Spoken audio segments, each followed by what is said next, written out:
सोलापूर न्यूजमध्ये आपल्या सगळ्यांचं स्वागत। या राज्यातला या देशातला नागरिक आजारी पडू नये, आजारी पडला तरी तो खिशात पैसे नसल तर उपचार करू शकत नाही, म्हणून त्याला आयुष्यमान कार्ड देण्याचा प्रयत्न केला। त्याच्या माध्यमातून 5 लाख रुपयाचे उपचार हे सरकार करते। व्यक्तिगत लाभाच्या बाबतीमध्ये बोलायचं, बांधकाम कामगारांना सुद्धा कार्ड देण्यात येतं आणि त्यांच्या कामासाठी किट देण्यात येतं। याचबरोबर त्यांच्या मुलाचं शिक्षणाच्या आरोग्याची सोयसुद्धा या बांधकाम कामगाराची करण्याचा प्रयत्न आहे। हे सगळे वैयक्तिक लाभ आहेत। याचबरोबर विद्यार्थ्याच्या बाबतीमध्ये जे विद्यार्थी 12वी पास झालेले आहेत त्या विद्यार्थ्यांना दरमहा 6,000 रुपये देण्याचा प्रयत्न केलेला। ITI झालेले त्यांना 8,000 रुपये देत आहेत आणि पदवीधर जे आहेत त्यांना 10,000 रुपये देत आहेत। माझ्या सर्व या 12वी ITI आणि पदवीधर विद्यार्थ्यांना माझी नम्रपणाने विनंती आहे, या योजनेचा आपण लाभ घेतला पाहिजे। ही योजना ऑनलाईन करायची आहे, कुणाच्याही वशिल्याची गरज नाही। आपण थेट ऑनलाईन प्रकरण केलं तर आपल्याला 6,000, 8,000, 10,000 रुपयाचे दर महिन्याला मिळकत सुरू होती। याचबरोबर राज्यातले अनेक विद्यार्थी आहेत, अनेक तरुण मित्र आहेत। या तरुण मित्राला स्वतःच्या पायावर उभा राहता यावं, तो नोकरी करण्यापेक्षा नोकरी देणारा व्हावा, यासाठी विविध महामंडळ तयार केले आहेत। बसवेश्वर महामंडळ असेल, OBC महामंडळ असेल, अण्णासाहेब पाटील महामंडळ असेल, या कोणत्याही योजनाला बसत नसेल, अमृत योजना आहे। याचबरोबर या सर्व योजना ह्या 1 लाख रुपयापासून ते 15 लाख रुपयापर्यंत कर्ज हे लाभार्थ्यांनी कर्ज घ्यायचं आणि त्याचं व्याज महामंडळाने भरायचं। अशा एक ना अनेक योजना पुरुष वर्गासाठी, विद्यार्थ्यासाठी करण्याचा प्रयत्न एकनाथ शिंदे साहेब, अजित दादा पवार आणि देवेंद्र भाऊ फडणवीस यांनी सुरू केलेले आहेत। याचबरोबर तेवढाच न्याय महिला वर्गाला दिलेला आहे। या देशाच्या पंतप्रधानाचं 2014च्या अगोदर या देशात जगाच्या तुलनेमध्ये 11वा क्रमांक होता, तो आता 24ला 5व्या क्रमांकावर आलेला आहे।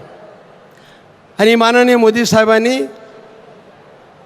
29 येत्या 5 वर्षामध्ये 3ऱ्या क्रमांकावर भारताची अर्थव्यवस्था घेण्याचा प्रयत्न आश्वासित केलेला आहे। याचबरोबर 2047ला या देशाला स्वातंत्र्य मिळून 100 वर्ष होत आहेत आणि या 100 वर्षामध्ये विकसित भारत कसा असावा यासाठी तमाम देशवासियांकडून सूचना मागवत आहेत आणि त्या सूचना एकत्रित करून त्याचा प्रारूप आराखडा 2047ला कसा असावा ह्याचा तयार करून विकसित भारत करण्याचा स्वप्न तमाम भारतवासियाला दाखवत आहेत। आणि याच्यामध्ये जाणीवपूर्वक माननीय मोदी साहेबांची इच्छा आहे, या देशातला 50% या महिला आहेत आणि विशेष करून महिलांनासुद्धा न्याय मिळाला पाहिजे, महिलासुद्धा स्वाभिमानाने जगल्या पाहिजे।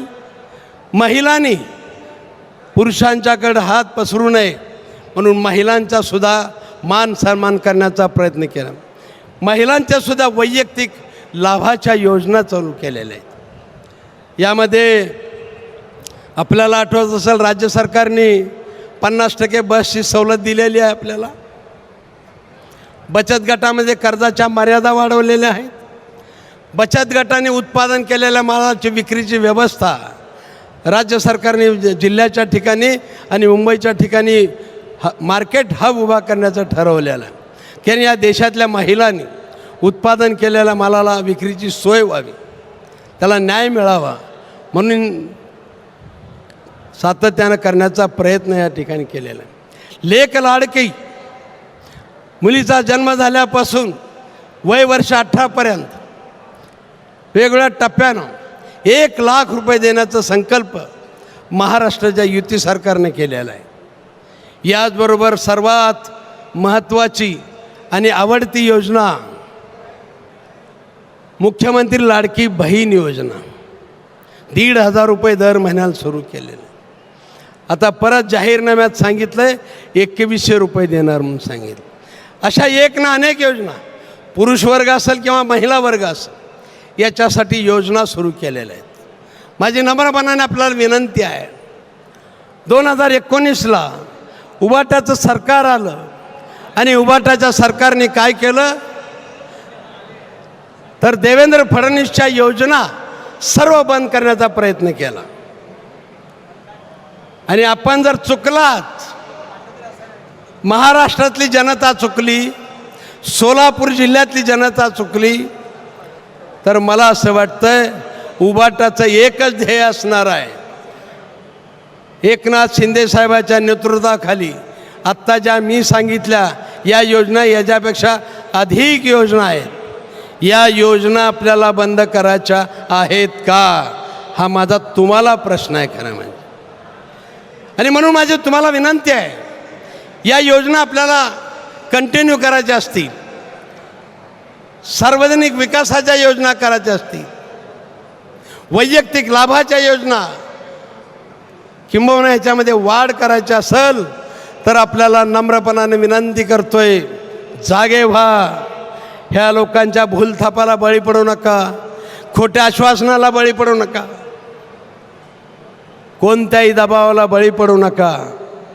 एकच करा, या जिल्ह्यामध्ये ज्या ज्या ठिकाणी कमळ असेल, ज्या ठिकाणी घड्याळ असेल, ज्या ठिकाणी धनुष्यबाण असेल, त्या ठिकाणी आपण सर्वांनी प्रचंड मताने महायुतीच्या उमेदवाराला निवडून द्यावं असं आपल्याला कळकळीचं आव्हान करतो.